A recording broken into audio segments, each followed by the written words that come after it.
بسم اللہ الرحمن الرحیم۔ السلام علیکم، میں ہوں حافظہ ندا۔ آج کی جو میں ویڈیو آپ کے لیے لے کے آئی ہوں اس کا عنوان ہے کہ وہ کون سا ذکر ہے جس کو کرنے سے آسمانوں کے دروازے کھل جاتے ہیں۔ ویڈیو شروع کرنے سے پہلے آپ سب سے ریکویسٹ ہے ویڈیو کو لائک کریں، شیئر کریں، کمنٹ کریں اور چینل کو بھی سبسکرائب کر لیں۔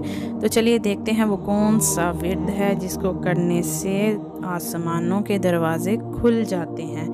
حضرت سیدنا ابو ہریرہ رضی اللہ تعالی عنہ سے روایت ہے کہ نور کے پیکر، تمام نبیوں کے سرور، دو جہاں کے تاجور، سلطان بحر و بر صلی اللہ علیہ وآلہ وسلم نے ارشاد فرمایا، جس بندے نے اخلاص کے ساتھ لا الہ الا اللہ کہا تو آسمانوں کے دروازے کھول دیے جاتے ہیں، یہاں تک کہ وہ عرش تک پہنچ جاتا ہے، جبکہ کبیرہ گناہوں سے بچتا رہے۔